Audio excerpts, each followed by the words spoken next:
مزغو کې مې بیخي داسې یو شور وي او غوغا وي، بیخي لکه د ډېرو وړو کور وي او غوغا وي.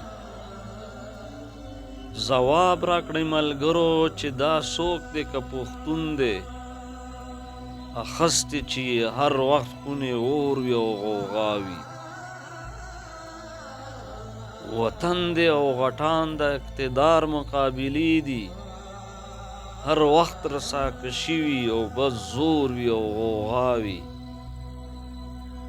په ښار ناپورسان کې هر سړی لکه یتیم دی، مړه شوې د هر چا لکه چې مور وي او غوغا وي. انجام د دې وطن د ظالمانو داسې غواړم چې چرته یو غټ غر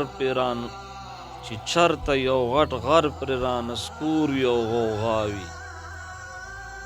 د ښکلو سره لین دین سم د کور کلي دکان دی، چې روزانه یو جنگ پکې په پور وي او غوغا وي.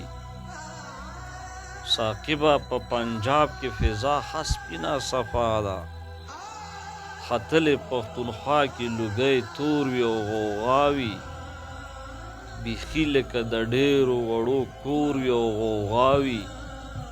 مزغو کې مې بیخي داسې یو شور وي او غوغا وي. سلامونه، نیکې هیلې، احترامات. امید لرم چې زما د یوټیوب چینل ویډیوز به تاسو خوښیږي او د یوټیوب چینل سبسکرایب کولو هیله لرم او دغسې د فیسبوک پاڼه د لایک او شیر کولو هم هیله او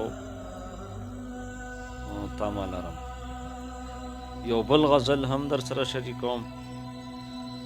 زخمی کړي دې د خپلو زلفو چک دي، اننګي دې د پیروي نه نازک دي.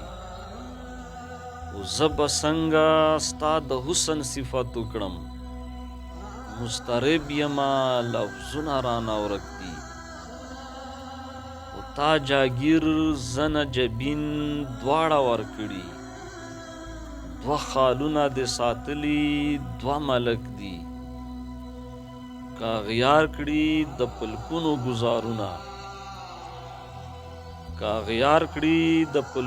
ګزارونه، پښتانه هم د سندان نه سوا کلک دي.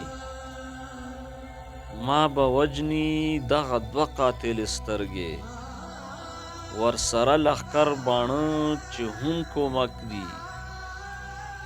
په کوڅه چې تېرېدې خوشبو خوره شوه، لګولي دې لونګ او که مخکک دي. ستا اشعار ځکه خواږه دي ای ساقبه، چې ګډ کړي دې د مینې په نمک دي. اننګي دې د پیروي نه نازک دي، زخمی کړي دې د خپلو زلفو چک دي. والسلام.